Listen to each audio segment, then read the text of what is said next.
Live from the 607, it's the Ocho Duro Parlay Hour, where we're talking everything movies, TV, comics, and entertainment. Join in the conversation on social media with the hashtag ODPH, because here we go.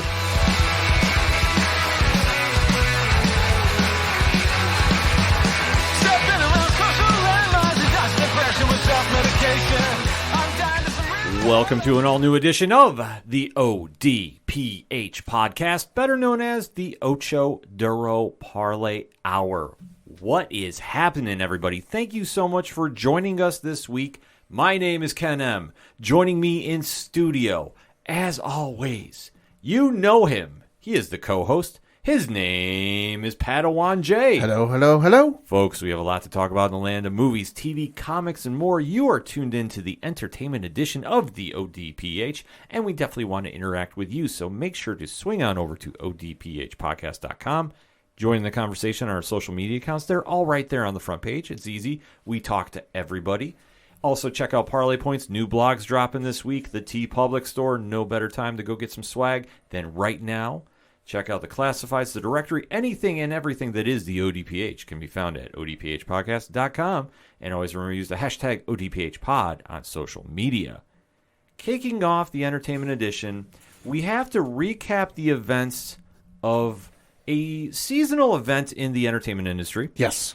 This happens quite often on the major networks, major studios. At least once a year, usually around the same time of year. Dates vary. Yes. And that is the Upfront Series. Yep. And Pad, how would you describe the Upfront Series? Upfront Series is basically, the television studios or the powers that be. It might be simple as CBS, or in this case it'd be Viacom or whoever owns CBS.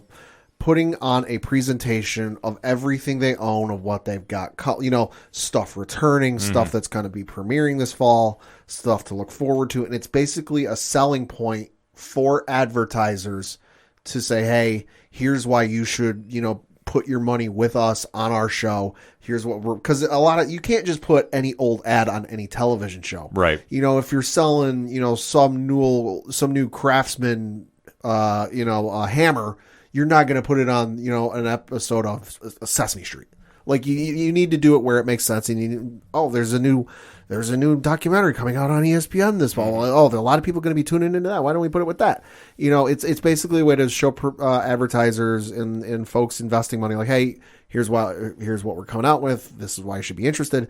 And it's also a good look for us, the fans, of these networks and of these television shows, and properties, to go, ooh, I'm excited for that, because they'll announce stuff, they'll confirm stuff, and I'll oftentimes make some surprises. Absolutely. So when Disney decided to unveil their Upfront Series, we definitely had to go take a look, because obviously there is a lot of buzz coming around the properties of the MCU, the Star Wars universe, and a few others. So we decided to go take a deep dive into what they were announcing and really kind of see how the rest of the summer is shaping up, because this kind of does lead us into what we should be expecting in the fall. And I mean, obviously, when we're talking MCU and we're talking Star Wars, there's a lot of news that was getting, little hype behind it here. But there's a lot that if you really deep dive into, you got to really pay attention to what's coming. Yeah. So, Pad, why don't you kick off our coverage of Disney Upfront? Yeah, so Disney obviously had a lot to talk about. Not everything we'll get to, just because Disney owns a fair few number of things. ESPN, ABC. We mentioned on the sports show yesterday, ESPN's getting the broadcast rights to the XFL. They hyped up some of their other sports stuff. But the main one, or the first one we want to get to, is they did, with Walt Disney Studios, they had President Sean Bailey share some and talk a little bit about some of their upcoming films. He did give an early glimpse into the film in Disenchanted, which of course is the sequel to the film Enchanted, which was starring Amy Adams. Good movie. I've only recently seen it, so I finally crossed that one off the old list. Good movie. So a lot of people excited for that. Another one he showed a clip for that I know a lot of folks, myself, are included for, Hocus Pocus 2. Yeah, this surprised me. Like, I kept hearing about they were going to do a sequel to this, and I honestly just kind of forgot about it. Well, it's been one of those things that, like, with this, there have always been posters going around on social media of another Saw movie, or, you know, there's other one. I know there's other ones, but I'm blanking on them at the moment. But for years, there has always been a quote unquote Hocus Pocus 2 poster coming in. Oh, it's coming this fall. And like I'd see it and go, all right, at this point there'd have to be a trailer, and there's not one, so they're not doing it. But no, they're finally doing it. It will, of course, it's the long-awaited sequel to the original. It's a Halloween-themed movie, obviously, starring Sarah Jessica Parker, Bette Midler, and Kathy Najimy. I've seen the movie. I love the movie. My girlfriend loves the movie. We're super excited to see this. I know a lot of folks are too. And hopefully it recaptures that fun and spirit of the first movie. I mean, you're going to have to, but like you say, it's been so long since the first one. Yeah. It does kind of scare you a little bit that when you try capturing the magic, no pun intended. Yeah. Sometimes it works, and sometimes it seems like it's Avatar, in my opinion. Yeah. Bailey did go on to say, quote, "We have roughly 35 films for Disney Plus in active 3 production and post-production. But that's just a tiny look at what's coming from us, plus our corner of the business." So that was kind of all there was with the Walt Disney Studios side of things. And then we get into the Marvel stuff. Yeah, this is the stuff that definitely caught my eye. So they did have, and I'm reading from an article over at Variety.com, which reads, Marvel Studios boss Kevin Feige noted that prior to the box office launch of Doctor Strange and the Multiverse of Madness, viewership of the previous Doctor Strange films and the TV shows that led into this movie, including the WandaVision, tripled, which, no surprise. No surprise there. I mean, obviously, with how much hype was around Doctor Strange 2, we knew, as fans, you had to go back and catch up, because there was allegedly, at the time, before we saw the movie, so many possible Easter eggs they could have gone with. You wanted to make sure you caught everything. And it's good to do the rewatch, because especially with Wanda's story, What If, and Spider-Man No Way Home, right? You definitely want to keep track of that, and especially the original Doctor Strange, because let's face it, we've seen him in the Avengers, but a lot of times when you have those team-up books, you kind of forget certain elements of a character. Sure. So it was cool to go back and refresh. And then, obviously, Doctor Strange 2, huge success at the box office. Just crossed like $700 million worldwide. Yeah, and for anybody that's complaining about the steep drop-off the following week, quote-unquote, listen, they made their money. It wasn't going to stay there forever, folks. Like, let's be honest about it. Not everything is going to do Endgame and Infinity War numbers. Yeah, exactly. Feige did go on to say, quote, "We're finally seeing the results of this interconnectivity between Disney and the Disney Plus and the feature films leading up to the theatrical release just the other week of Doctor Strange and the Multiverse of Madness on May 6th. He did go on to say Loki, surprisingly, was the most watched Marvel series on Disney Plus, and it's also the first ever to receive a second season. He did go on to say production on season 2 starts in a few weeks with the entire cast returning. Couple quick things from that. Alligator Loki's coming back, confirmed. Well, yeah, I'm down for that. I am actually surprised it's the most watched. I am too, to a degree. Like, I know the Tom Hiddleston fans are large and rabid. Yes. You know, they can be slightly crazy sometimes. But the fact that, like, out of everything that came out on Disney Plus for the Marvel studios, Loki being number 1 overall is very surprising. Yeah, exactly. I mean, it was a fantastic show. Don't get me wrong.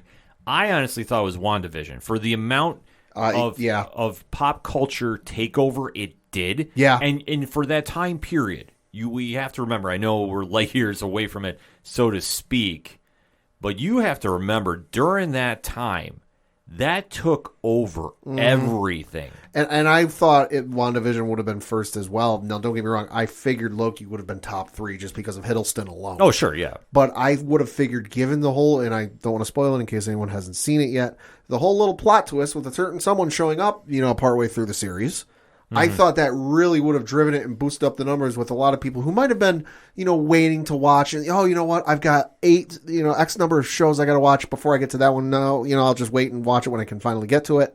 I figured that, like, that moment buzzing around would have been like, all right, no, wait, I got to put these other shows on the back burner and see what the heck is going on with this. Yeah, exactly. So seeing that's the Korean reigning king, that's very interesting. And, I mean, obviously for season 2, that was expected. I mean, the only thing you could say is Falcon and Winter Soldier, we do know that was going to have something. Yeah. But we just weren't sure what. And WandaVision, listen, anybody that's expecting a season 2, I'm sorry. They were very upfront at the beginning and said, listen, there's not going to be a season 2 because season 2 is what happens in Doctor Strange 2. Yeah, exactly. So anybody that's holding breath for that, it doesn't happen.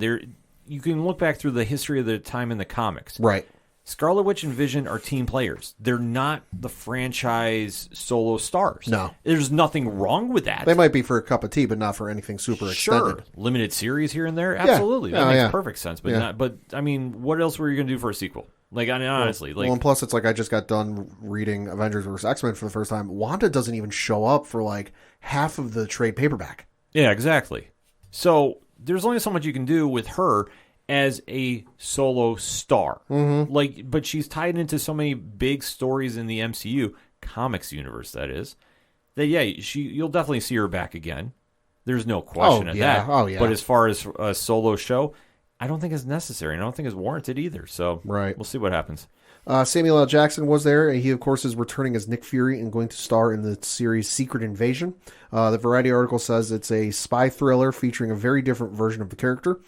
Jackson did go on to say, quote, "It's truly amazing to finally come to a place that we can tell a story about a theory that goes back to the roots of who he is and his dark world," close quote. Boy, there's not much to go on with that, but I'm still super excited for that show.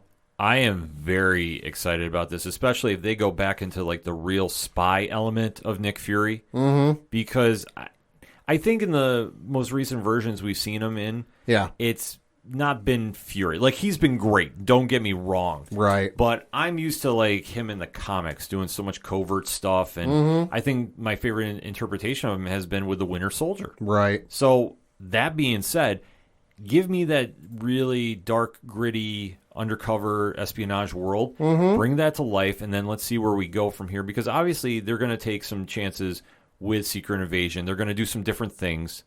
I think it's going to stray from what we've seen in the comics, the initial run of Secret Invasion. Right. And I think we got to get ready for what it's going to be and how this version of S.H.I.E.L.D. is going to be. Because I know that we're hearing a lot of speculation. Chloe Bennett's coming back as Quake from Agents of S.H.I.E.L.D. Now, is it going to be the same version? We don't know. But just the fact that they're going to try bring in more elements from the comic in there, I'm perfectly fine with. If they bring anything else in from Agents of S.H.I.E.L.D., Shotgun X, please. Exactly. We need that in there. And I just want my Coulson cameo in there for reasons. Give it to me. Also, they talked about Echo, a new MCU series starring Alaqua Cox, which has begun production. It is currently shooting down in Atlanta and is expected to debut on Disney Plus sometime in 2023. Did get a slight cast list put out for the show, although notably absent one Vincent D'Onofrio. Not on the cast list, but you got to figure he's going to show up at some point. He's going to be in there, trust us. And I think they're being very coy about releasing the cast list because you're going to, in our opinions, I think you can definitely agree on this. This is going to be the gateway for the Netflix characters to segue into the MCU. Oh, yeah. So stay tuned for that. Yep. They also talked about She-Hulk Attorney at Law, which is the official title for the upcoming She-Hulk series, which will star Tatiana Maslany. She appeared to discuss the show and show the trailer, which we'll get to in the next segment. Super excited for this. I shared the poster on my personal Facebook the other day, and my girlfriend, who's like 50-50 on the Marvel stuff, sometimes she'll see it, sometimes she won't, saw the poster for that, and she goes, "I'm all in for this." Yeah, this show is going to be great. I know we'll talk about the trailer next segment, but this definitely gave a good test to see about where it was going to be kind of shaping up and where it was going to fit into the MCU. I'm all in for it, too, as well, like an early spoiler for next segment, but definitely impressed with what I saw. Yeah, no, I am too, and that was kind of all there was for the Marvel stuff. Nothing really from the Star Wars folks during this during this upfront, but it's because they gave away most of their secrets and their exclusives in the Vanity Fair article that came out the day prior, or was posted online the day prior. It doesn't hit newsstands until I think maybe next week, but we'll talk about that, or I'll talk about that in one shots. Yeah, there's a lot of news coming out from that too. I mean, we did get the early release time frame for The Mandalorian Season 3. Excited about that, and just the whole lineup coming out. I mean, it's always a big deal when Vanity Fair is covering them, so definitely make plans to pick that issue up. And overall, I thought that the media day did what it needed to. I mean, kicked off, do we say upfront season? Yeah, kind of, because it's, it's kind of the time of year where they'll do one, CBS, Viacom will do one, NBC Universal do one. Like, all the major networks will do one. So it'll be super exciting to see what happens. Yeah, when it all kind of shapes up. I'm really interested to see how this all, really filters out. Because there's so many networks now competing for everybody's attention.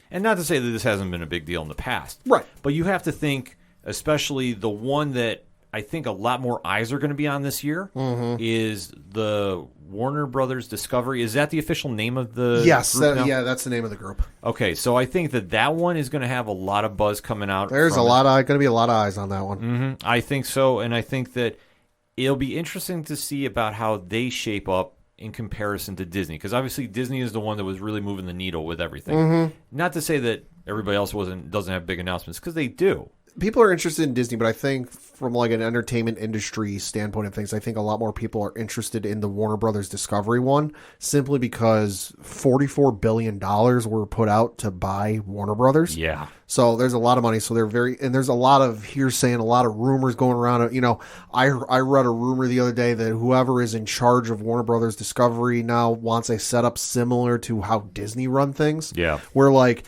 you've got the one person at the head. So for Disney, it's Bob Chapek. But then you've got kind of like the split divisions where it's like you've got the studios and you've got the theme park heads and this and that. So like there's Kevin Feige, who's the head of the Marvel stuff. There's Kathleen Kennedy, who's the head of the Lucasfilm stuff. You know, there's the gentleman I mentioned in charge of Walt Disney Studios. So like they want a similar setup to that for the Warner Brothers Discovery side of things. Nothing's been officially confirmed, but that's been the rumor. There's so many rumors, and the only thing I think we know for concrete certainty is that at some point down the road, Discovery Plus and HBO Max will be merged into one. Past that, we don't know jack all about this merger. No, we don't. So you got to figure a lot of questions and a lot of, explanations are going to be given at their upfront. Agreed. I think it's there. And the one other one, too, which not a lot of people might be focusing on, but I think it's one that we might want to keep our eyes on, too, is the CW one. Oh, yeah. Because obviously, whatever Warner Brothers Discovery is planning for that is going to impact them. And I think that for the fate of the Arrowverse, quote unquote, right, I think that that's going to have a big factor in plans, because if they start shifting more programming, this is only speculation too. Right. But if they start moving more programming to HBO Max, and then they still will have a presence on the CW. There's no question about that. Well, and the tricky thing with CW is it's not just Warner Brothers, it's CBS. It's CBS as well. So there's two media companies involved with this, and at least one of them, I can't remember which one, whether it was CBS or it was Warner Brothers, at least one of them was looking at selling off their stake in the channel. Yeah. So things are getting obviously shaken up in a very big way at CW. We talked about all the Arrow or the Arrowverse stuff that got canceled, and stuff keeps getting canceled from over there. Legacies I know on CW just got canceled. 4400 got canceled over on CW. Roswell, New Mexico got canceled. What was it? I know they also canceled the Dynasty TV series they got going on. Like there was they already canceled like 6 or 7 things like a week or two ago, whatever it was, and then they turned around like a day or two ago and was like, oh, hey, here's like 4 more things we're canceling. Yeah, they went Red Wedding. That's the easiest way to describe it. Yeah, they did. So that's why I say, and I think this is all stemming from Warner Brothers Discovery, who are taking a little playbook from Disney Plus. And this is why we let off with the Disney stuff. Yeah. Because love it or hate it, Disney is the pace car. Disney is everybody's benchmark for trying to hit. Yeah. Because they have been so successful on their streamings, in their movies, everything, that now you're seeing more people trying to copy that philosophy. Yeah. And especially for Warner Brothers Discovery, which, I mean, we haven't really started to see the fruition of what that deal is going to be. It is going to be big once they get rolling. Oh, yeah. And to see if they're going to be copying a lot of what Disney is doing, especially with the streaming service and especially with CW. Not saying the CW is going anywhere, but I could see it changing. I could too. And especially with the Arrowverse, and I mean, obviously that's been a change of a lot of things too. Yeah. Say what you will about Legends of Tomorrow and Batwoman. It was good for their time. Yeah, exactly. Legends, I think, just ran out of steam. Yeah. I mean, American Doctor Who, until it went really left field, all kind of crazy, and let's just be, a really wacky show, which, like, listen. If it was your cup of tea, that's fine. Exactly. I don't hate on anybody for watching it or staying with it. I started tuning out because it just lost my attention.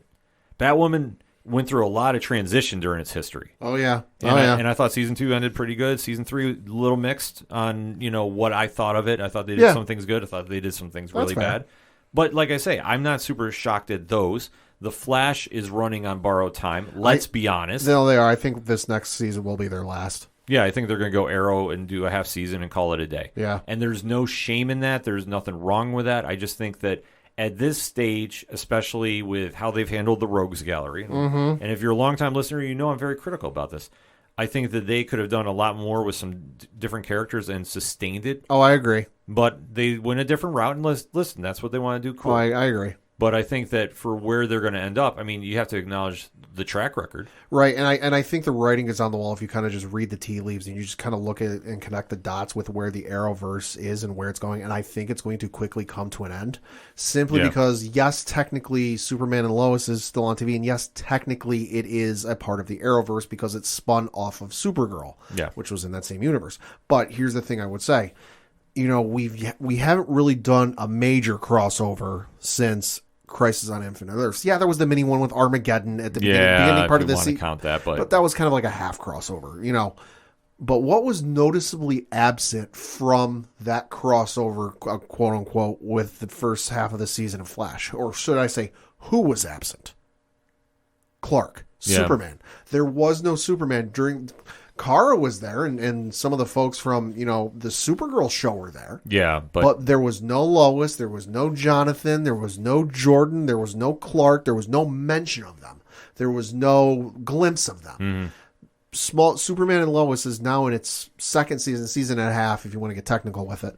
You know, it's in its second full season, and they have yet to do anything or even acknowledge. Even it goes so far as to acknowledge his cousin. Yeah, it might have gotten a mention, but like Kara has yet to show up on the show, and you figured she would have at least popped in for a episode where it made sense. Oh, sure, absolutely. But I think the fact that they are not doing that really shows you where the writing is on the wall for the Arrowverse television shows, and that their time is quickly coming to an end. Yeah, and there's no shame in it either. Like they have a great legacy, and obviously when it's the final bell for that, we'll definitely be talking about that on the show. Well, and that's the thing is, like, you know, I never want a show I enjoy to run on for too long that I feel like they're running it into the ground, and I with Arrow and Flash and some of the other ones, I haven't felt that yet. Like Flash, it's feeling long in the tooth, but I don't feel they're running it into the ground yet. If they keep going past this upcoming season, I might start to feel that way. Yeah, but that's the thing, you know, like with Smallville. Smallville went for 10 seasons, which is a long time, but they kept it fresh enough and they kept the story moving forward enough that it didn't feel like, oh, hey, we just did a season that took place in the span of 6 months on the show. It went forward enough and they did enough that it felt fresh, and it didn't feel, by the time it ended, I was like, all right, that was a good ending. Yeah. I mean, it's tricky to have that longevity in television. I mean, that's the problem. Oh, yeah. And for the Flash, I mean, for the Arrowverse, I mean, it's going to be a changing ever environment, I mean, for them. And obviously, if they want to transition to Superman and Lois and make that self-contained, that's not a problem either. Fine. We do know that there's at least one more DC-related show that's coming to the CW. Love it or hate it, it's Gotham Knights. Oh, yeah.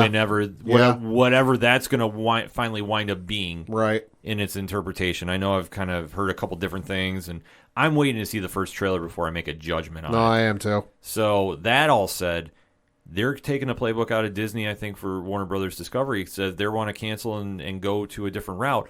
They're going to follow what the MCU has done here because it's been successful for Disney on all fronts. Whether it's Star Wars, whether it's the MCU, whether it's the other properties they have.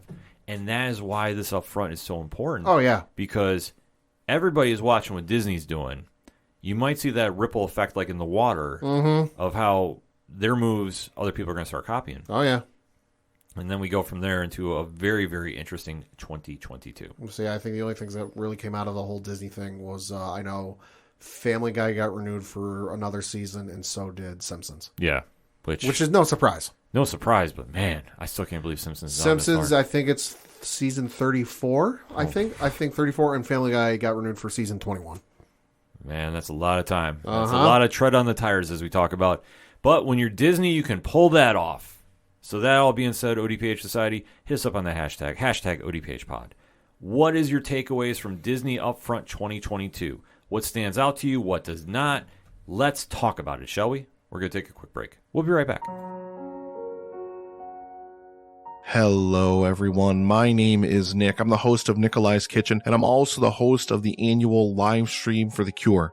Livestream for the Cure is a charity event where we raise money with content creators and podcast partners from around the world for the Cancer Research Institute, a wonderful nonprofit researching cancer immunotherapy, training the body's immune system to fight all forms of cancer. This is a mission and a future that I truly believe in. And myself and my team worked tirelessly over the past 5 years to raise over $50,000 for this cause. This year, we're aiming for our biggest single goal to date of $20,000, and we cannot do it without your help. Please join us for the event May 19th through the 21st, starting at 9 a.m. Eastern, for 45 hours of content from people all over the world. Together, we can bring hope for a future immune to cancer. The more eyes we reach, the more dollars we raise. Please help us in making this goal a reality. Together, we can make a difference.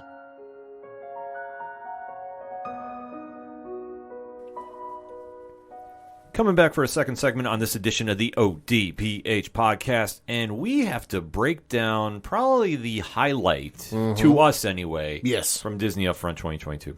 And that is, we got the first trailer for the She-Hulk Attorney at Law series coming to Disney Plus August 17th. And as Pat alluded to earlier, Tatiana Maslany is playing Jennifer Walters, a.k.a. She-Hulk.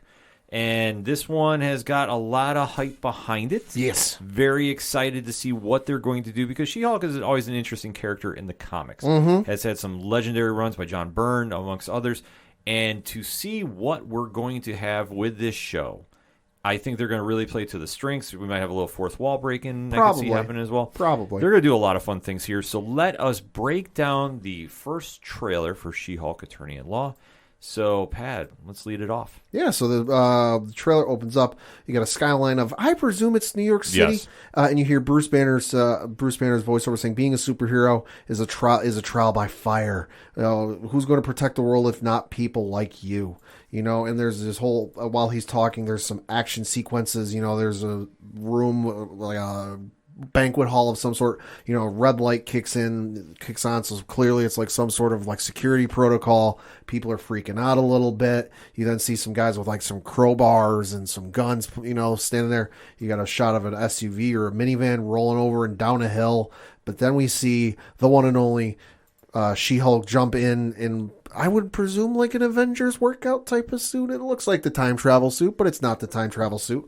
She's standing there, she's hulked out, and she just, before you can see the face, turns towards you, and it cuts to the Marvel Studios logo, which wonderfully turns green. Yes, they were very smart about this too. And obviously this kind of plays into her origins of the story, because if you're not familiar with it, she gets a blood transfusion from her cousin, the one and only Bruce Banner, a.k.a. the Incredible Hulk. And she does get a version of the powers of the Hulk. So I think that the car crash might be explaining how she needs a blood transfusion. That makes a lot of sense. So that's where I'm kind of thinking we're seeing a little bit of that origin happen. Could be. And then back to the trailer we go, and we see Jennifer Walters going into talking to some of her friends. Yeah. So we're seeing a lot of the side cast that is going to emerge throughout the show. Yep. And we do see her going into a building of sorts. Not exactly sure where per se just yet, but we do hear that she is going to be taking over a certain kind of job, shall we say. Yeah. And that is, they're starting a superhuman law division of where she works. And she has been asked to be the head of it. Yep. So that is something that's going to be kind of interesting to play, and I think this will be very different than what we've seen in the MCU thus far. And then the first client we see, Pad, who do we see returning to the MCU? Tim Roth, a.k.a. Abomination. Yes. Oh, boy. So he's in a containment suit or containment unit, and we're kind of like trying to figure out what's going on here. Well, all I know is he's got a smarmy smirk on his face, and he's just doing the, you know, the finger gun point, like, how you doing? Yeah. Good to see you. And I think that's going to completely play into it, because obviously the Abomination is a longtime Hulk villain. To my knowledge, hasn't had too much interaction in the comics with She-Hulk. There might have been a run in here or there, but nothing major. But there could be. I mean, the She-Hulk has been around for quite some time. Right. Yeah, I mean, obviously, in the 1980s, she was first in the Savage She-Hulk comic, and then it's kind of spawned from there. And obviously been a member of the Avengers, the Fantastic Four, throughout the history of time, amongst other groups as well. So it could have had a run-in at some point. Probably. So that being said, we go back to the trailer. And we do see that she is getting some coaching from who, Pat? The one and only Bruce Banner, her cousin, who is I like the thing I saw in an article today. Somebody was talking to not Bruce Banner. They were talking to Mark Ruffalo about the trailer, and he called it a passing of the banner. Oh, love it. Loved it. Love it. So we do see that he's trying to teach her ways to stay calm because now he's in that Professor Hulk mode. Yeah, so this is even more confusing because presumably this is the most recent thing to take place in the timeline. We're not jumping around and bouncing around like you might expect. And the last we saw, we hadn't seen him. And if I remember right, there was something about him having issues with Professor Hulk. Yeah. There was something about that? There's something going on there that they haven't really clarified what's going on. I think what's most notably is we don't see him in the cast anymore, and it looks like he's finally healed up from the events of Endgame. So, which is... you would figure would happen at some point because, well, the Hulk does have a very unique healing factor. I mean, he's got radiation, so I mean, that's what he kind of does. Yeah. And then you see him kind of testing out Jen's power, so to speak, trial by fire, if you will, because she is in a containment unit of her own. And basically, Bruce is saying, well, your powers are triggered by anger and fear. And Jennifer goes, those are like the baseline of any woman just existing. Yeah, so they're definitely having some fun here. And you do see this wall of spinning blades coming after her. Yeah. And she's like, to paraphrase, she's like, I don't think this is working. I don't think this is going to happen. And you just see Bruce just kind of going, smirking like, oh shit, I might end up killing my cousin. Yes, but then you see the powers activate, and he's like, yeah. All right. And then she rips the door off the hinges, and he goes, oh no. Yes, because when she goes into She-Hulk mode, she has it's an over-exaggeration of her emotions, and it's something that this happens in the comics all the time too. Is like she's overly aggressive, and the different moods she's in. So this plays well into that part of the character. So very excited to see this because she was angry, and the anger just completely vented out. So then you do see that she's back walking around her law firm in full Hulk mode, which this does happen in the comics. So this is nothing super crazy. So then you see a little back and forth with her colleagues and her just getting used to being She-Hulk. Right, and she does have the one line where she's like sitting in a bar with one of her friends, and she goes, I just want to be an anonymous lawyer. Yeah, good luck with that. Yeah, she's definitely not going to be. And then she does have this moment where she's coming out of what appears to be like a limo or a fancy gala she's walking into, and you see the paparazzi. So she does start embracing that side of her character now. Yeah. That obviously the She-Hulk persona is something she's going all in on, which makes perfect sense. And then you do see a quick shot a little later in the trailer where she looks like she's getting attacked by somebody and transforms and does like a judo throw. So, I mean, that's kind of a cool thing to happen. And then we do see, is it like testing the superhero leap pad? Yeah, it almost looks like kind of like an homage or kind of like a callback to the Tobey Maguire Spider-Man 1 where like he was trying to figure out his powers, and that appears to be what it is because her one friend just at the bar to say, hey, you could be an Avenger. And she's like, oh, I'm not a superhero. But then you do see a shot of her and the Incredible Hulk leaping from island to island. Not like rooftop to rooftop. No, they're jumping between islands. Yeah. So it's a very cool image to see. Yeah. And I love the comment she makes to her friend, to quote, she's like, no, I can't be. That's for billionaires, narcissists, and adult orphans for some reason. I admit, I laughed out loud at that. I was like, that's brilliant. Yeah. Then we get a quick shot to a courtroom, and there is a fight going on. And this is where I think we're first going to see Titania in this role. So we do know that she is being played by Jamel. And obviously that's a long time She-Hulk villain right there, or adversary, shall we say. There is a quick shot, though, of somebody in like a green jumpsuit in between, though. I can't tell who that is. So I'm not sure if they're kind of sliding somebody in that we don't know about. I'm trying to even think like who that could be. Well, I know there is one shot, in amongst these action sequences where we do see Tim Roth going full Abomination in his containment field. So we're going to have to deal with that one again. Yeah, see, for a second I thought it was Whirlwind.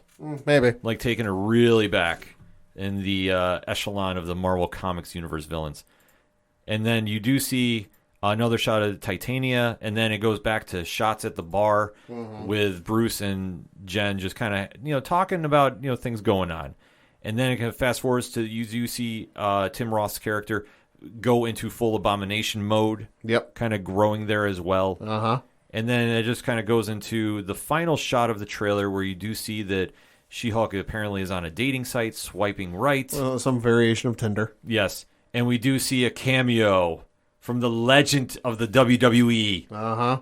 The Nexus Forever. Uh-huh. David Otunga. Flexing those biceps. Yes, he is. Amongst other actors. Yes. But, obviously we talk wrestling on the show. They linger on him specifically. Yes, as they should. The legend.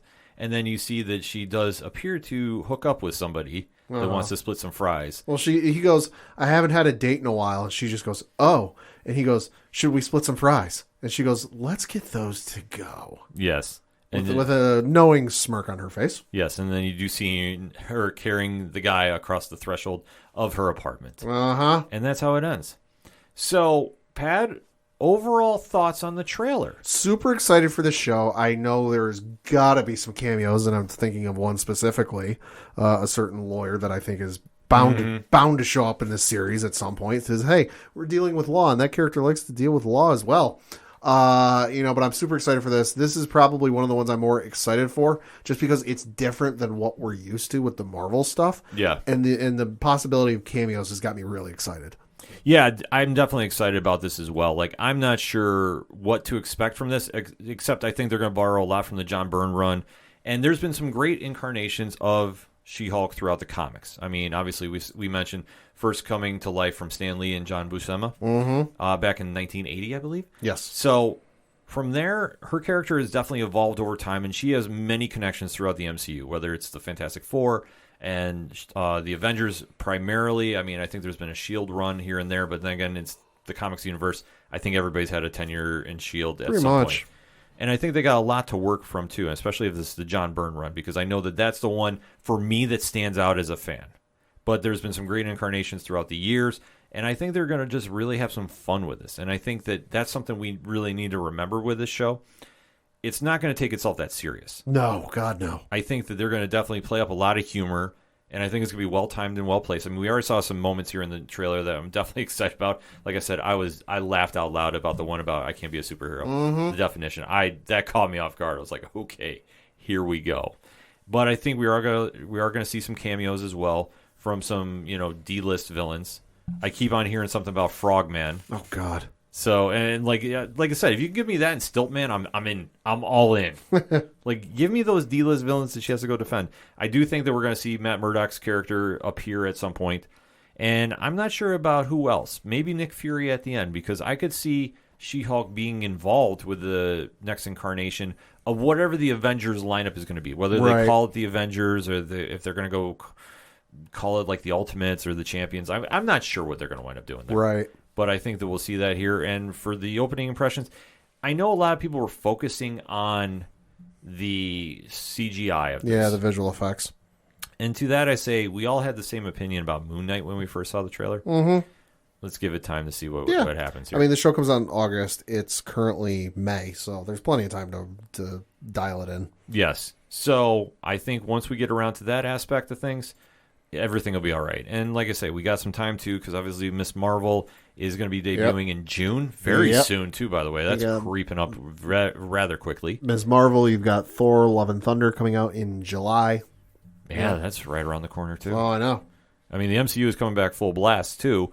And obviously with She-Hulk coming in, that's the last one from that trilogy of shows they announced that it was an Investor Day way back when? I don't remember whether it was that or San Diego Comic-Con. It's hard to keep track. Yeah, they announced the 3 there, and then Secret Invasion is going to kick off the next phase of MCU on Disney Plus, because obviously we know Echo is going to be a show, Secret Invasion is going to be there as well. Right. So there's a lot to look forward to, and I think the show is definitely going to have a different vibe to it. And you know me, give me something different on the MCU. Don't make everything look the same, sound the same. Give me something different, and I think the show is definitely going to do it. That's our take on the She-Hulk trailer, but now we want to hear yours, ODPH Society. Hit us up on the hashtag ODPHpod. Did you love the trailer? Did you hate the trailer? What is your thoughts about She-Hulk Attorney at Law coming to Disney Plus August 17th? Let's talk about it, shall we? We're going to take a quick break. We'll be right back.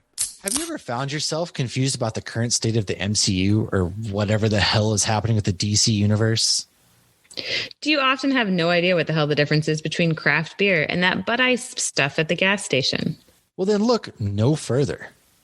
We present to you Hops Geek News. We're yet another geek and beer podcast in an already oversaturated market. All right. We drink and we pretend we know things. More often than not, we don't really know things, but we do talk some really great topics, and we most definitely can drink. We'll deliver you news and then dive into any random topic you might have never knew you actually were passionate about. With lots of fun facts about beer. And from Marvel to DC and Star Wars, and to why Die Hard is most definitely a Christmas movie. Which it is. Basically anything that our spouses are sick of hearing us talk about. Join us on YouTube or anywhere you listen to podcasts. New episodes weekly. Just search Hops News. Coming back for another segment on this edition of the ODPH podcast, and let us talk some Fear the Walking Dead. Zombies are taking over, and obviously the true flagship show of the Walking Dead universe is gearing up for a big battle to end all battles, so we think. Obviously, the battle of taking the tower from Victor Strand, played by the one and only Coleman Domingo, has been the catalyst for this season. And obviously, this show has gone through some stuff, shall we say. Nuclear warheads, doomsday cults, radiation everywhere. Yeah. It's been a mess, but it's been the greatest mess to watch, per se. And obviously, when you have strong actors like Coleman and Lenny James, who plays Morgan Jones, I mean, they are the two standouts from the show. And they do have a good, solid cast around them, too. And just, the only gripe I have about this season so far, since they came back from the mid-season, is we're taking a long time to get to that final battle.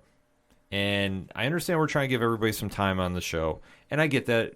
It makes sense. But it just seems like we're dragging our feet a little bit instead of just hitting the ground running, because everything that they've done is basically showing everybody how they drew the side of where they're going to stand with Strand or they're going to stand with Morgan.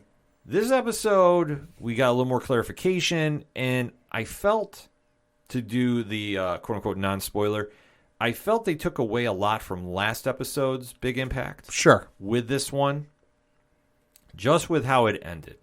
But I thought it was a very good episode. But that being said, I'm going to be talking spoilers about episode 13 entitled The Raft. So if you're new to the ODPH, thank you for giving us a listen. If you are an old listener, you know how this goes. Once I give a countdown, I start talking spoilers. If you haven't seen the episode and you don't want to be spoiled, this is the time to pause the podcast right here and there, watch the episode, and jump right back in. Because once I get deep diving, I don't like to stop. So that being said, in 3, 2, 1. Okay, what did I think? I thought that the ending really just had more questions to it than I liked. And it kind of seemed like we're setting up for the big battle, but did we really need the extras that were thrown in this episode? That's my problem, because this one was heavily centered around Dwight and Sherry. Now, I don't mind it.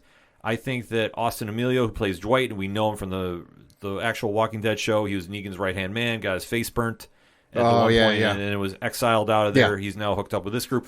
Had the redeeming thing going on perfectly fine. Christina Evangelista plays Sherry, his estranged wife, who he's tracked down now, and they're basically the traveling vigilantes, if you will, of the Walking Dead universe, and trying to survive during the whole nuclear wasteland that is Texas right now in the Walking Dead universe. Folks, it's reasons, it's comics, just let it go. So this episode kicks off that they're saving somebody who's roaming the woods here, and Dwight basically tells her to go to the tower for safety after they save her. And Sherry is like, what are you doing? And it's all coming down to Strand is basically giving everybody but Morgan the deal. Come with me, you'll be safe, you'll be prosperous, but you got to work for me. Come with me if you want to live. Basically. So they kind of have this back and forth, and obviously they're having flashbacks that Strand is turning into Negan and how he ran his group. And this has kind of been, well, not really the strongest thing for Dwight, but Dwight has had the redeeming factor. Like, why would he go back? It would seem forced to me. But they do focus a lot on that, and then you do have them linking up with Morgan, who now has the baby that him and Grace were watching in his possession because John Dory Sr., played by the one like Keith Carradine, sacrificed himself to get the baby out of there. But unfortunately, as Morgan got the baby and ran, there is a army of zombies coming after him. Okay. Like, we're talking easy 100 and so. Sure. And basically, it's like the Pied Piper. He's leading them away, wasting ammo, shooting in the air, trying to get them to follow him because they're trying to lead him to this cavern where that's basically where they were hanging out, so to speak, all the zombies. And we mentioned this like a couple episodes ago, like in the wasteland of where the explosion happened, pretty much. And he's now linking up with Dwight and Sherry and trying to give the baby to them to watch as he's leading them off. And it's a really interesting dynamic that he's trying to do this. Right. Because it kind of seems like you're telegraphing something. But he does make the run. He does catch up with Alicia, who's come back. And we haven't seen her in a couple episodes, too. But it is good to see her back. Alicia Dunham-Carey playing Alicia is a good strong point to this episode because she does have ties with Strand and is going to challenge her when this conflict happens because they do have a very weird respect thing going on because they're friends, but obviously Strand has done a lot of nefarious stuff over the years. Can Alicia be on Morgan's side or is it going to fail? Because it all basically leads to Morgan saying we have to take the tower. The tower, we only have one shot. We can't let it slip. And while he's questioning Alicia's allegiance, so to speak, he's finding out that, yeah, there's a problem with him leading the horde away from Strand's camp. What is the problem, you ask? Well, apparently somebody set up a ramp to get those zombies out of there in the first place. Okay. So, where there should have been thousands of zombies with radioactive stuff in them, there's only like a handful. Do we sense a problem here? A little bit. Yeah. So, while they're doing this, you do see that he is now getting chased by Strand's armed forces, so to speak, if you want to call them. I think they refer to them as Rangers. I just always call them Strand's army. So now they're chasing after him, and this is where things get a bit interesting. And what I mean by this is you see Morgan hand off the baby to Dwight and Sherry. They take off running, and they wind up going back to the Doomsday Cult bunker, where all the magic happened in the first place. Wow. And you do see that Morgan is still trying to lead everybody away, but obviously Dwight and Sherry are getting chased. And during this point, too, you see that Wes, who is now emerged as Strand's new right-hand man, is trying to make a play and take Dwight in. And during this, it comes out in the conversation that Sherry is possibly pregnant. So, yeah, that was kind of out of left field. Yeah, I'd say so. And we do see that this couple has now escaped, like I said, into the bunker. And they're trying to basically hide through the drainage system because, well, those Rangers are looking for him. So, meanwhile, everybody's inside here. Morgan finally links up with the zombie people and are leading them into the bunker. So, basically, he's trying to trap everybody inside the bunker. And this turns into a big old mess because what happens when you're climbing through pipes in the zombie universe? Usually something goes wrong. Of course, and then it starts collapsing. So they start having rocks block off their path. And this is where Dwight and Sherry have like that moment where they're, fully saying, okay, well, we have to survive. I'm pregnant. We got to get out of this mess. And they start digging out. During this time, you're seeing that Strand's forces are in here and the zombies are tearing them apart. Graphically, like only The Walking Dead can do. So I'm not mad about this. I'm just mad how we got here. So you do see the happy couple escape. Wes is presumed basically left for dead.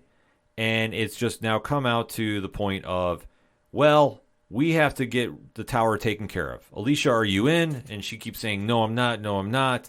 We're not ready. We're not ready. And Morgan is basically screaming like, no, we have to. You have to lead the charge here.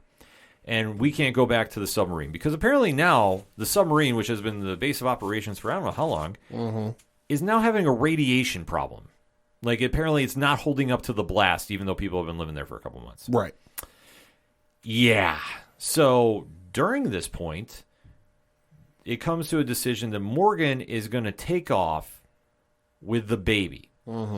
He's not going to go fight Strand. No, of course. And I'm sitting here going like, okay, so this entire time we've been building up for you versus Strand, and now you got this inflatable raft and you're taking off and you're basically saying, okay, bye. I'm out. Alicia, who is already conflicted enough to go against Strand, her friend, now has to lead everybody at the tower.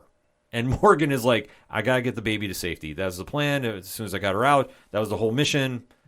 So he is now sailing away as everybody else is now united as the survivor group of this universe. Right. And they're now going to try taking out Strand. Oh, of course. And that's how the show ends. So I kind of sit here and go, so you killed off John Dory for nothing pretty much. Sounds like it. And I understand his death was supposed to be sacrificed to keep the baby alive, but now you've taken Morgan off the play board, which has been what we've been setting up this entire season. I'm guessing he's going to somehow come back and save the day, but it's very odd of like, yeah, we've now decided, well, this is how we're going to do. And it's just like, what are we doing here? Like, it's just, it got a little confusing because we're finally going to get the big battle. So, because like by next week's previews, it looked like some shit's going to actually happen. And it looks like Wes is going to get really messed up. Because somehow he's the only person that's now survived the zombies tearing through his entire forces in the bunker.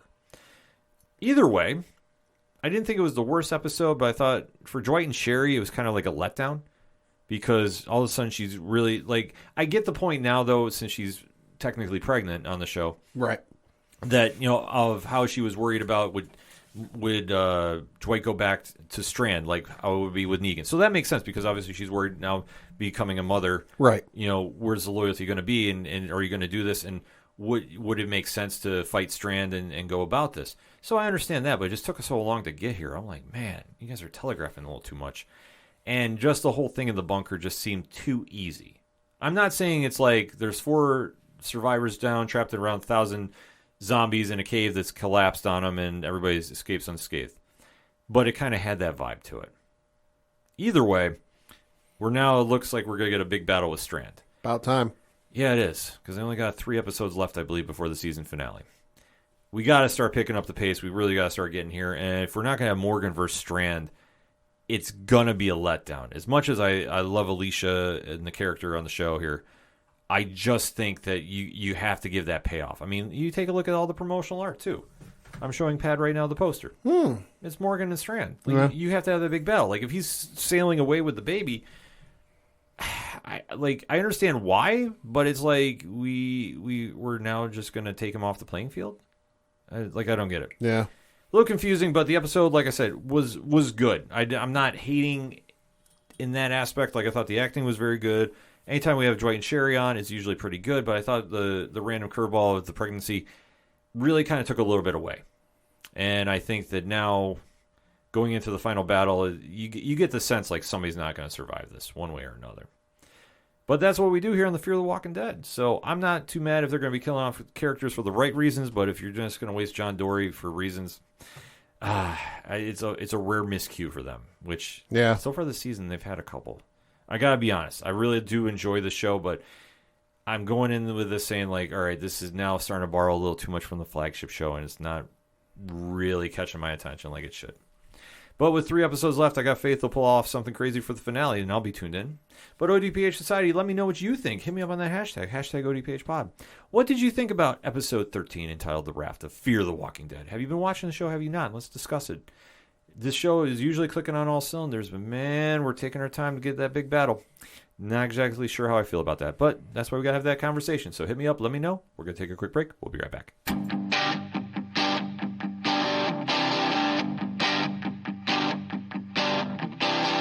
This is Tom from Tom Joe Lou. This is Matt from Sideroom Sounds. And you're listening to ODPH Podcast. Wanna go where no one knows my name, to the desert, the oceans, or the plains. 'Cause I wanna... Coming back for the final segment of this edition of the ODPH Podcast. Pat, what you got? Got a couple things to talk about, the first of which was announced in the last couple of minutes, so I'm very excited to announce this. This is coming to us from the Black Market Narrative Twitter account. Hey! It says, quote, "We are thrilled and honored that Radiant Black has been nominated for an Eisner Award for Best New Series. Thank you to our readers for supporting the series. We couldn't do it without you. Stay radiant." And the one and only Kyle Higgins, quote tweeted that and said, "Very cool, very weird, very cool, very grateful."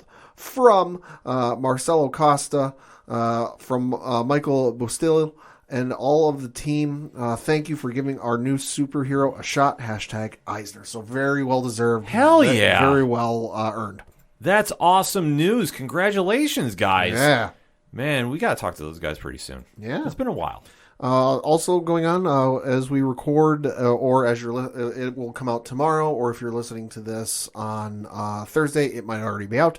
But we are less than 24 hours away from the new trailer for the Umbrella Academy Season 3. Ooh, that's coming up quick, too. Yeah, so the Netflix Geeked Twitter account did tweet today, as we record, quote, "You guessed it, Borelli's The Umbrella Academy Season 3 trailer drops tomorrow." So very excited to see that. They did put out some promotional art and stuff. So very excited for that. I can't wait for that to come back. Yeah, I can't wait either. I mean, that's coming right around the corner, too. The Netflix Geeked Week is coming first week of June, I believe. Okay. So we'll definitely have to keep an ear out for that. I know some Sandman stuff got released. Yep. So I can't wait for that. You know what else is coming first week of June? The Boys Season 3. Hey! Segue. They did drop a trailer for that. Super excited for this. According to the description on the YouTube video, the Prime Video uploaded, quote, "It's been a year of calm. Homelander's subdued. Butcher works for the government, supervised by Huey of all people. But both men itch to turn this peace and quiet into blood and bone. So when the boys learn of a mysterious anti-soup weapon, it sends them crashing into the Seven, starting a war and chasing the legend of the first superhero, Soldier Boy." Season 3 arrives June 3rd, only on Prime Video. The trailer looks awesome. It's the same violence and insanity you've seen from the first two seasons. I cannot wait. I can't wait for this either. This looks absolutely incredible. Anthony Starr deserves a damn Emmy, people. I will not hear otherwise, but this looks dope, and June 3rd can't come soon enough. Yeah. Switching over to some Doctor Who news that legitimately crashed the BBC website. This is not a joke, folks. No. This was announced back on, I believe it was, Saturday or Sunday, one of the 2 days. I want to say Sunday. But the 10th Doctor in David Tennant and one of his companions, Donna Noble, are returning to Doctor Who. What? And not in a comic series, not in an audiobook where they're providing the voices for it. No, the actual legitimate show. So the BBC shared the news in a blog post saying one of the most loved pairings in Doctor Who's history have reunited and are filming scenes that are due to air in 2023 to coincide with the show's 60th anniversary celebrations. Hey now. This is going to be very interesting because if you are a Whovian or you have seen the Doctor Who, you know, of course, that the last time these two saw each other, the Doctor had, spoiler alert, although, hey, it's been like 20 years at this point, so Yeah. The Doctor had to wipe Donna's memory to save her life, but he was warned that if she ever remembered, she would die. So this is going to be real interesting to see how they work this into this. Who knows what it's going to be about. It's going to be awesome. Russell T. Davis did tease that the reunion would be spectacular. He went on to say, quote, "They're back, and it looks impossible. First, we announce a new Doctor, and then an old Doctor, along with the wonderful Donna. What on earth is happening? Maybe this is a missing story, or a parallel world, or a dream, or a trick, or a flashback. The only thing I can confirm is that it's going to be spectacular, as two of our greatest stars reunite for the battle of a lifetime." I am super excited for this. Tennant is my favorite Doctor, so give this to me. Give this to me. I'm all in about this one. Switching over to some video game news. We did get a new PlayStation Plus games lineup, and this is when it pertains to the upcoming revamped PlayStation Plus subscription service, which launches in, I believe it's sometime in early June. So this, of course, is the one where you can, and this pertains to the extra tier, which is $99.99 a year, or the premium tier, which is $119.99 per year. So this is the one where you get a bunch of PlayStation 4 games, PlayStation 5 games, plus all the PS3, PS2, PS1 games. But they did give out a list of games from PlayStation 4 and PlayStation 5 that will be available with this. So it's more than 700 games are going to be available when the service gets updated in March. Right. You're getting a shitload of games. The other nice thing I know they did say is that if you are a PlayStation Plus subscriber, the way it's worked in the past is the PlayStation Plus games of the month that you've downloaded, you've been able to keep for free as long as you're a PlayStation Plus subscriber. From the way I was reading, it sounds like even if you're not a member of this new subscription service and you don't have PlayStation Plus anymore, they'll let you keep them, which is a nice touch. Yeah, if I'm reading this right. But so the games for PlayStation 4 and PlayStation 5 that have been announced for the PlayStation Plus Extra and Premium tier. I'm not going to go through them all. These are just kind of some of the ones that I went, yo, that's kind of awesome. Assassin's Creed Valhalla for PlayStation 4 and PlayStation 5.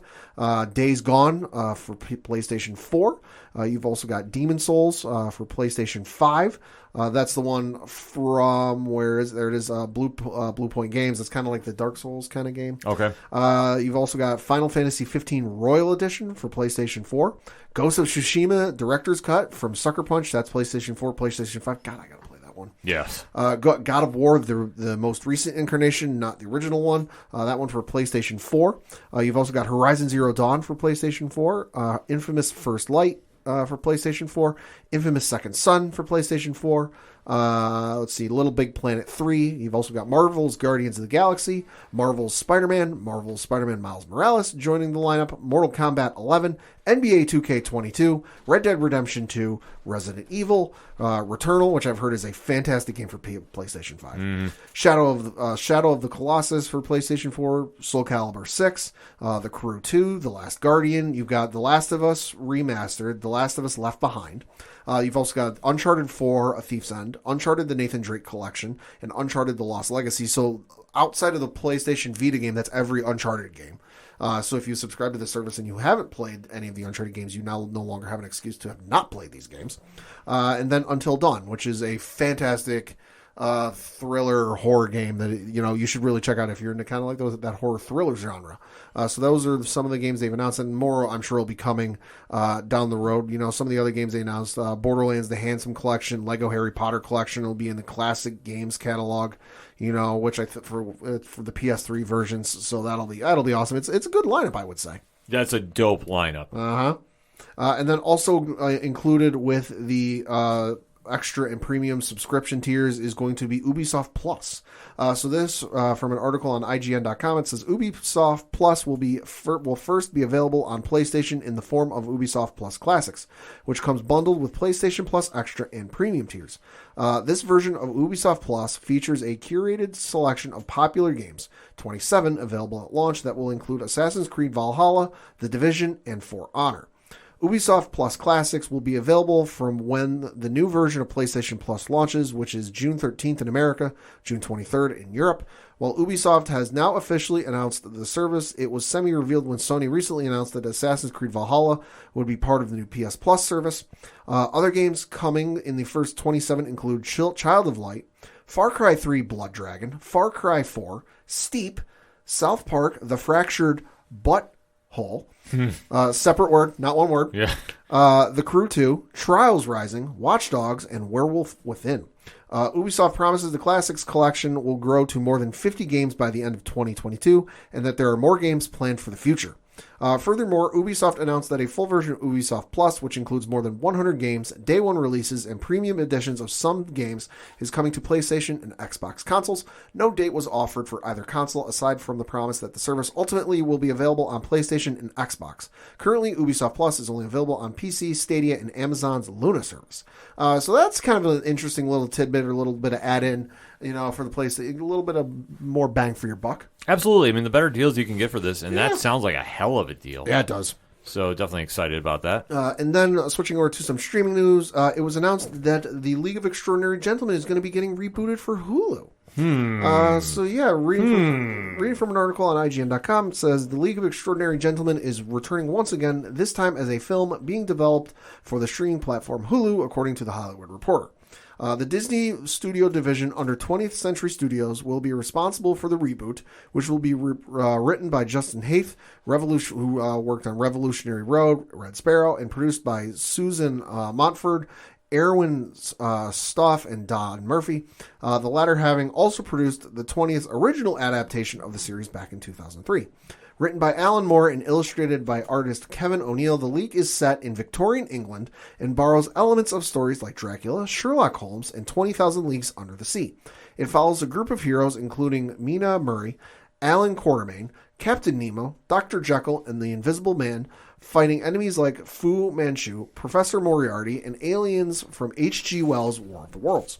A hit when it first came out, the series won the 1999 National Comics Award for Best New Comic International, with the series' first volume winning the Bram Stoker Award for Best Illustrated Narrative, and the second an Eisner Award for Best Limited Series. It was also included in the 2005 edition of the year's Best Graphic Novels, Comics, and Manga. The film adaptation was, well, that was a whole different story. Yeah. The film only grossed over $179 million worldwide, impressive considering its budget of $78 million. It took many creative differences, which led to its lukewarm reception with both fans and critics alike. Scoring a 17% on Rotten Tomatoes, its rating makes it one of the 15 worst superhero movies ever. So I gotta admit, I'm kind of like cautiously optimistic about this, because I will say, for its time, I liked the movie, and of course I was a kid when that came out, so bear with me. Yeah. I liked it for its time. It was all right. If it was on TV for a while, I'd be like, oh, I'm willing to sit down and watch this. Now, it doesn't really hold up that much, so I'm hoping for maybe something a little bit better. I will say I would like for them to at least throw in a mention or throw in an honor for Sean Connery. That'd be nice to see. But if it doesn't happen, I understand. I'll be honest, man. Like, I heard this and I'm like, I think a lot of things, like, it's a lot of different emotions, because, like, I remember when this book came out, and this was all like Alan Moore's thing he was doing with Wildstorm. Mm-hmm. ABC Comics, I think it was titled. It was like the little subprint. Yeah. And I know, like, it was like this, and God, it's been ages since I've read it. And with that series of lines, like, it's Alan Moore, so obviously it's gonna be weird. It's gonna be weird, but he makes it happen. Like, that's just something he does with his writing. And I just remember when the movie came out, I was like, it was so underwhelming. Then it's like, oh, just let it go. I thought, like I said, I was a kid. Sure. No, I get you. For its time, I thought it was all right. Owen Wilson being in the movie is an interesting choice. But other than that, I thought the movie was all right. It doesn't, like I said, it doesn't really hold up these days, but for its time, it's kind of like, Daredevil back then. For its time, it was okay. And now it's awful. Yeah. But now, we'll see. We'll see. I mean, like I say, if they want to try doing some justice to it, sure. Yeah. But it's just like, I don't know. Like, it was just my gut instinct, like, reaction. Like, this is interesting, because like I understand. Like, the book is good, and like I said, I haven't read it in, God, I can't even remember the last time. Mm-hmm. And I just was like, when they tried bringing it to film, I was like, oh man, we missed the mark. We really did. Yeah. And then some movie news for one movie I am very excited to see. It was announced by the folks over at Lionsgate that it has cast Tom Blythe as a young President Snow in its prequel to the Hunger Games, which is titled The Ballad of Songbirds and Snakes. Reading from an article on IGN.com, says the film is in early production, but Tom Blythe, the lead in Epic's Billy the Kid television series and the 2021 film Benediction, has been cast as the young man who will become the brutal and conniving president, who was portrayed by Donald Sutherland in the previous films. Okay. What is it? Aaron Westerman, who's the president of production from the Lionsgate Motion Picture Group, said, quote, Tom Blythe is an explosive rising talent whose mesmerizing and charismatic presence make him an exciting actor and perfect for this leading role. Of course, it's been quite a few years since we've seen the Hunger Games films. You had with starring Jennifer Lawrence. But it's interesting, and I know the book came out, and I'm partway through reading the book now, and it's a very good book. Mm-hmm. I'm interested to see how they do this, because it's set far. It's one of those things. The book is set far enough in the past, where for where I am in the book, you don't necessarily need to get certain people to certain points and make sure certain things happen. Right. So, I mean, you kind of know how it happens, or at least a little bit of aspect of what happens if you've read the books. But I'm interested to see this. I know this book has a lot of fandom to it. Like, I gotta admit, like, this is not my cup of Java, but I respect, but I respect the people that like us. So this does sound intriguing, I will say, but really not sure how they're gonna play this out. Yeah. And then I got a few Star Wars things, because there was, of course, the massive Vanity Fair Star Wars issue. Of course, I was talking about more TV stuff, but obviously there was a big Star Wars feature, and some of the highlights. I highly recommend you read the article. It's online. It'll be hitting newsstands, I think, either this week or next week. I forget when. You can look it up. But some of the moments, or some of the stuff that jumped out to me, one of which was Dave Filoni and Jon Favreau ferociously debating debated Grogu, Baby Yoda. So this was during the interview. Executive producer Dave Filoni, reading from an article on IGN.com, revealed that young Grogu, a.k.a. Baby Yoda, was a bit of a sticking point during production. He said, quote, "Honestly, it's something I never would have done because Yoda is Yoda. I think people now look back and think it was like a slam dunk, but we were very cautious. The amount of measuring, especially in the first season, for how we were framing this kid took a lot of effort," close quote. So it's interesting, how they went off and do this. They do, article does go on to say part of that was down to the original concept art. The Vanity Fair report describes off-putting images of wrinkled and feral hands that had the show's creator second-guessing the character. Thankfully, a perfect piece of art from Chris Alsman made Grogu a reality. He had kind of a goofy, ugly look, Favreau said. We didn't want him too cute, close quote. Another issue of debate for if Grogu should be a character was lore, which all goes back to the legacy of George Lucas. Favreau and Filoni didn't want to take away from the mystery surrounding Yoda, a creature whose origin remains shrouded in secrecy to this day. Yeah. Reveal too much about Grogu and you risk revealing even more about the mysterious Jedi Master. It gave us some pause, revealed Lucasfilm boss Kathleen Kennedy. John and Dave debated that quite ferociously. But so it kind of makes sense because that's the one thing with Yoda, and I know Mace Windu is the other one, that like we've never known kind of their origin stories of where they came. Like we know Mace Windu isn't a human, is a human, but we don't know where he's from. Yoda, we don't know anything about him other than he lives for an asinine long amount of time. Like he's 900 years old. In the book series and comic series they've got going on right now, the High Republic, he's there, but he's still 300 fucking years old. Right. He lives an asinine long amount of time. Outside of that, we don't know shit about him. And that's kind of the one thing that I know with the old canon, the EU, that George always told him. He's like, listen, do whatever you want, kill whoever you want, go wherever you want to do, but the one thing you cannot do and the one thing you cannot touch is Yoda's backstory.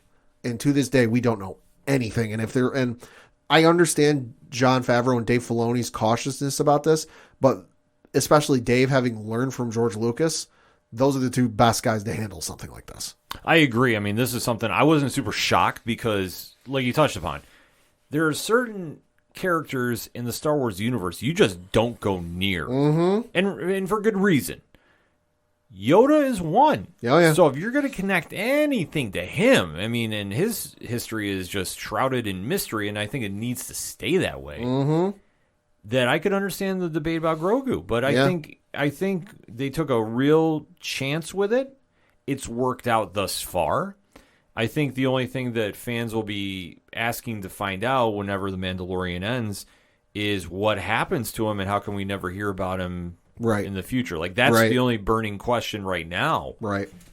So, I don't know, man. Like, it's a great article in just the debate about it because you have to have respect for that character. Mm-hmm. Like, if you did anything else, it would just fall flat on its face. Yep. One of the other points that was brought up was the Star Wars trilogy that is being worked on by Rian Johnson. This, of course, I remember when this was announced. This was announced on November 9th, 2017, because it was announced on my birthday while I was going out to dinner with my family. That was announced back then, and we've heard nothing about it ever since then, leading some people to go, is it still on? Did it get canceled because of the reception of Last Jedi? It's still on, but it appears it's on the back burner because Kathleen Kennedy said in the Vanity Fair article, quote, Ryan has been unbelievably busy with Knives Out and the deal that he made at Netflix for multiple movies. So this is, of course, referencing his commitments with Netflix. Article on IGN, quote, the streaming company shelled out a whopping $450 million last year to purchase the rights to 2 Knives Out sequels, with writer-director Rian Johnson returning for both of those films.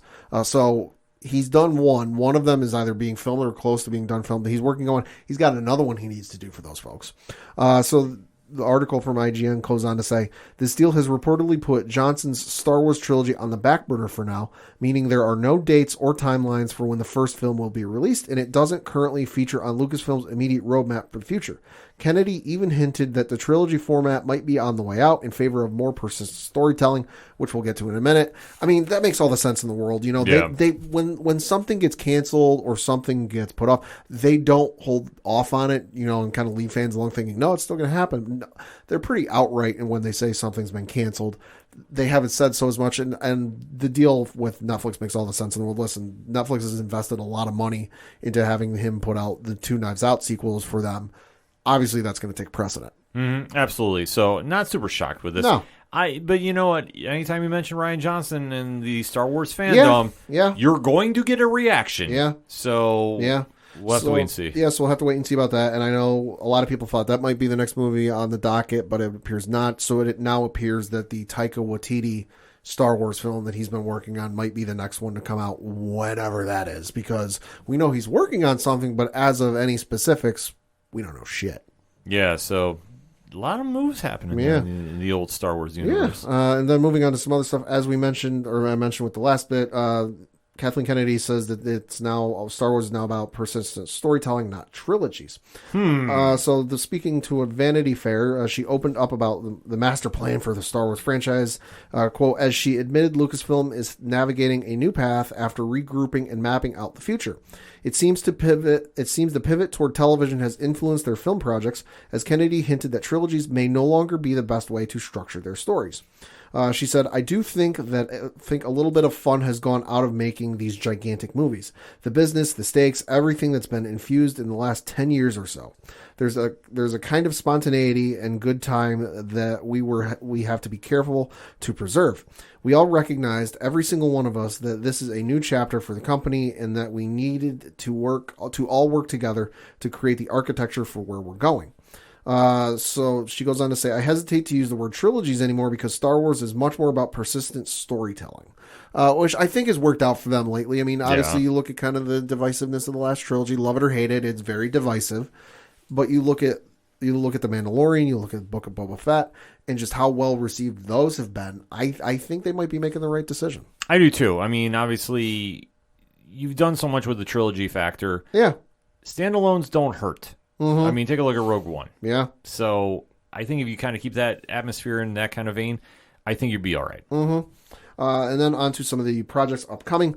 We do know that there is, obviously, you got the Obi-Wan Kenobi series coming out soon, but we do know coming, which is we mentioned a couple weeks ago, has started production, is the Ahsoka series. Yes. And during press for the Obi-Wan Kenobi series, and obviously doing the profile for Vanity Fair, Ewan McGregor revealed a little bit of casting news for the Ahsoka series. Oh. He said in the Vanity Fair piece, my partner, Mary Elizabeth Winstead, which, side note, didn't realize they were married until this article, is doing that Star Wars series with Rosario, and she's about to start. Our little boy has been born into this massive Star Wars family. He will either embrace it or really go the other way. I don't know. Maybe he'll be a Trekkie, close quote. Yeah. So a little bit of casting news. You got Ramona Flowers joining Star Wars, and she's going to be in the Ahsoka series. That's good casting, awesome. Though. Yeah, that's good casting. I have no issues with that. Also announced during, or put in the Vanity Fair article, is it appears we know what John Watt's doing instead of Fantastic Four. Oh?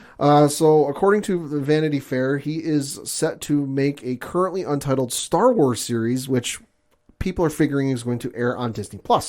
So the article says the show currently, quote, the show takes place during the post-Return of the Jedi reconstruction that follows the fall of the Empire, the same as The Mandalorian.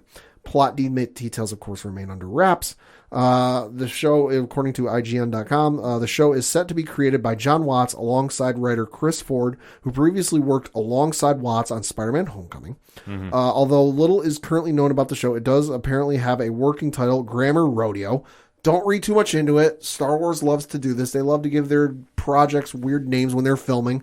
Blue Harvest, of course, is the most infamous one, so don't think it's reading too much into it. Mm-hmm.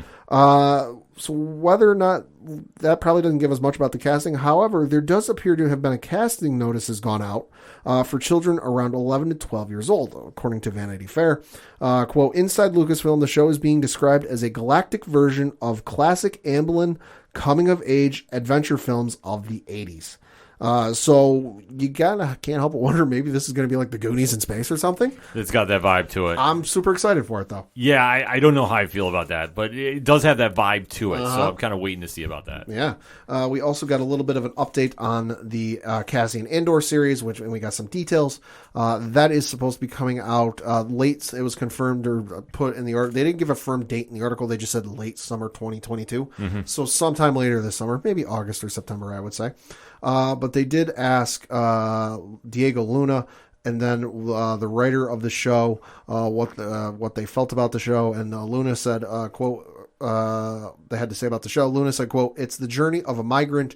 That feeling of having to move is behind the story. Very profiling and very strong. That shapes you as a person. It defines you in many ways and what you are willing to do." And then the writer said, this guy gave his life for the galaxy, right? I mean, he consciously, soberly, without vanity or recognition, sacrificed himself. Who does that? That's what the first season is about. It's about him being really revolution averse and cynical and lost and kind of a mess. His adopted home will become the base of our whole first season, and we watch that place become radicalized.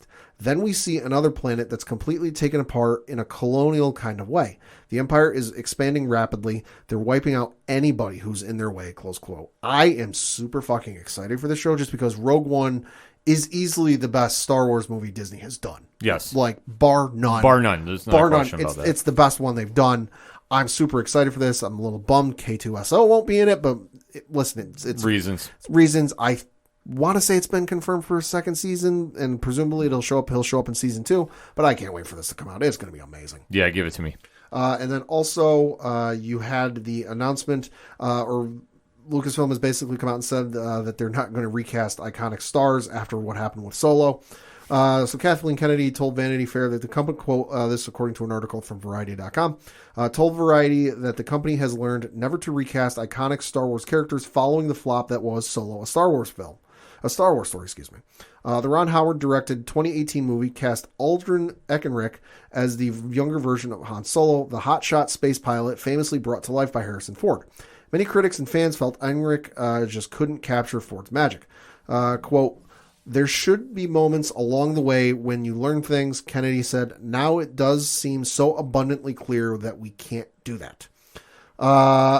So understandably so. I mean, I thought the movie was all right. Yeah. You know, it was probably the most EU Star Wars movie of all time. Yeah. I know fans have been screaming for that for the entirety of the sequel trilogy, but listen, if you haven't seen Solo, it is the most old school Star Wars story they've ever done. In terms of, like, if you've read any of the older books, it's the most old school Star Wars book they've ever done, and it's a fun watch. I mean, don't take it too seriously. Don't take it too, what does this mean for the canon? What does this mean for the characters' motivations going forward down the line? Like, it's a fun watch. I mean, that's the whole thing. It's supposed to be fun, and when they decided to do it, I mean, obviously it was kind of taking a gamble. Yeah. I don't think it was the worst thing in the world to see. Well, I also think that when they decided to release it, hurt it a little bit, just because prior to that, every other Star Wars film had come out, you know, the newer ones had come out in December and done very well. That one was put out in the middle of Memorial Day weekend. Yes. Which was not, and plus, it was like less than 6 months after the last one had come out, you know, so there was maybe a little bit of burnout there. Like, all right, we just got done seeing this one. We don't want to see another one quite yet.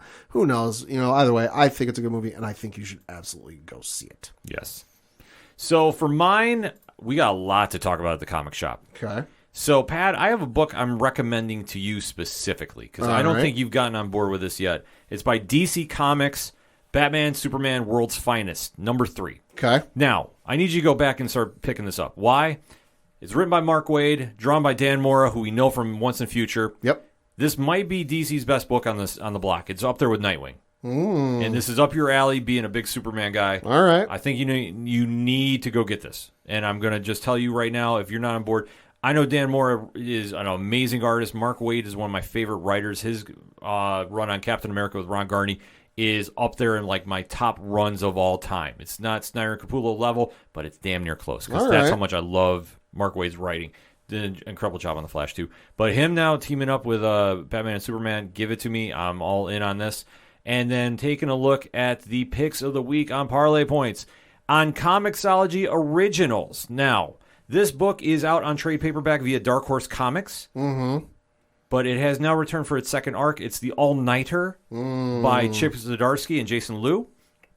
And the All-Nighter is a very, very cool concept. I don't want to spoil it if you're not familiar with it, but it definitely takes a little twist on the superhero genre, gives you a lot of great surprises. If you haven't read it, it's a phenomenal read, and issue 6 picks up on the new story arc and really causes a lot of questions, really kind of teases everybody about where these characters are at right now. It's awesome. I give it a great recommendation. You can get this on Comixology Originals right now. One of the best deals in town. And everybody says, "Oh, they're just paying you to say this." No, I'm a proud fan, connoisseur of this, if you will. They don't give me any money for this. I'm telling you right now, a Comixology Unlimited deal is one of the best deals you can get in comics, bar none. Also on the comic shops from our friends over at Valiant Entertainment. This is another book you probably would get into, Pad. Armorclads. So Armorclads number 3 continues the hit series that is coming out from them, taking a different sci-fi approach to the Valiant universe. It is a very, very cool read, and they're definitely kind of doing some groundwork on this side of the Valiant universe. So if you're kind of into like a little sci-fi uprising story, so to speak, this is right up your alley. So I definitely recommend this, and when you go to the comic shops. My pick of the week, though, Savage Avengers number 1. Marvel Comics. I know I just made your ears pop, folks. I apologize, but this definitely got me super, super wound up.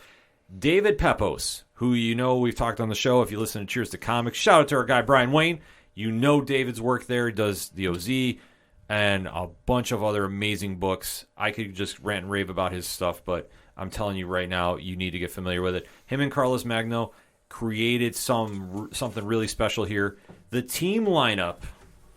Ooh. How badass is this lineup? That looks awesome. Conan, Elektra Daredevil, Black Knight, Anti-Venom, Weapon H, Cloak and Dagger. Now, Deathlock is on the cover too, but it's a little bit misleading per se, because when you open up the issue, I think this is the only thing I'll say if you want to call spoilers, but it's already out there. Deathlock is looking for Conan. Okay.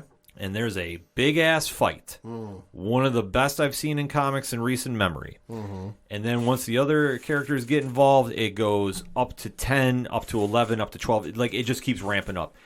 It's a great read. The action is non-stop in this. If you've been not so much sold on the Avengers over recent years, this is something to get into. Yeah. Because, I mean, these guys are not the big household names per se, but David Pepose is writing it.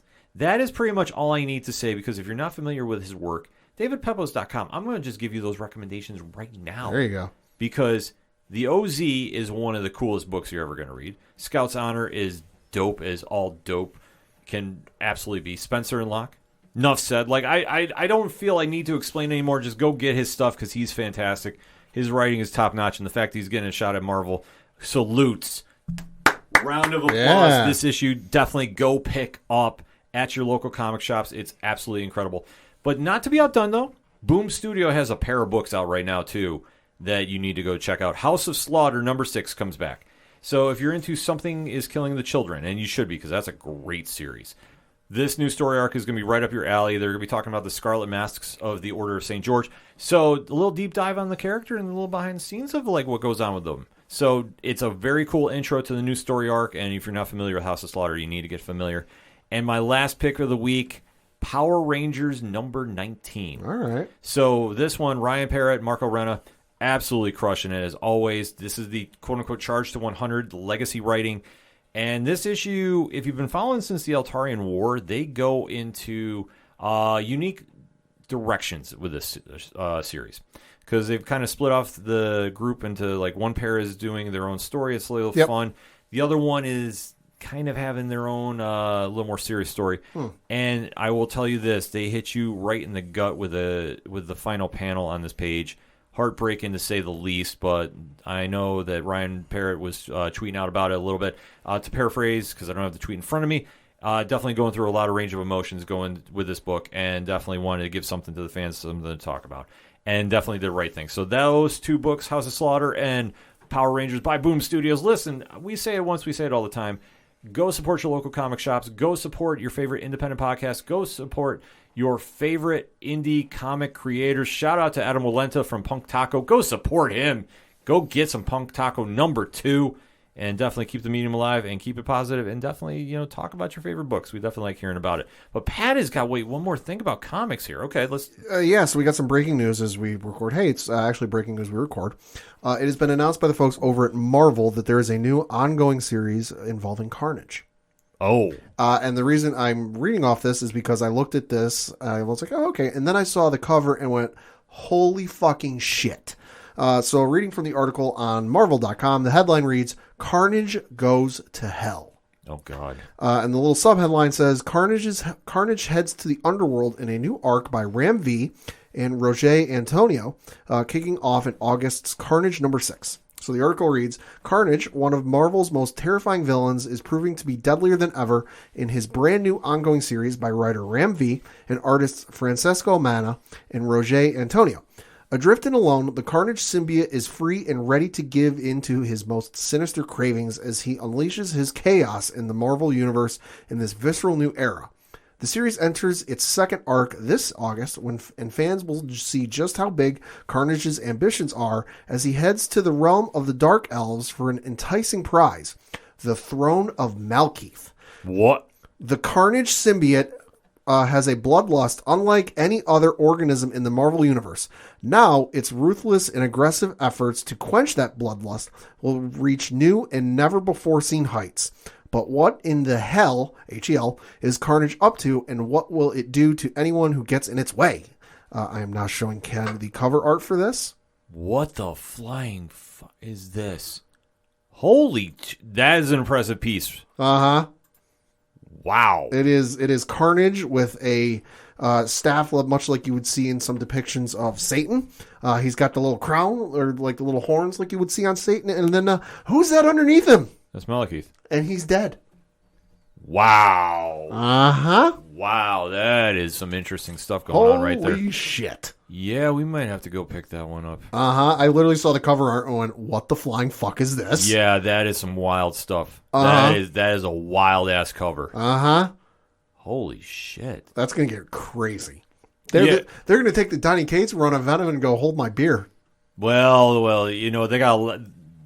they would be stepping in the right direction. I mean, Ron V is right in that, you said? Yeah, he is. Yeah, he's got some stuff built up there in his legacy here.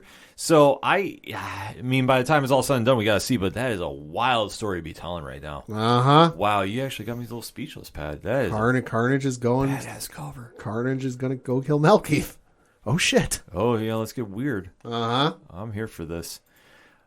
Wow. So... Man, a lot of good stuff happening in the comic shops. A lot of good comic news breaking. Thank you for letting me know about that. I got to make sure I start making the rounds and see if we can actually get that sent for parlay points.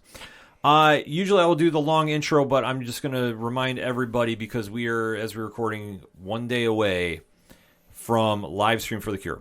So if you're not familiar with the event, a lot of amazing content creators are going to be donating their time to raise money for the Cancer Research Institute for a hashtag Future Immune to Cancer. This is an event we are proud to be a part of. Rich from 3FN and myself are going to be on Friday night, 11 p.m. to midnight Eastern Standard Time, doing some wrestling trivia, Pat. So it's going to be an impromptu 607 TWS. Nice. So we got a lot of stuff that we're going to be doing on the show. So if you definitely want to come in and see what we're going to be quizzing Nick from Nikolai's Kitchen and Justin from Epic Film Guys, which I assume Justin would be there because he's a big wrestling fan.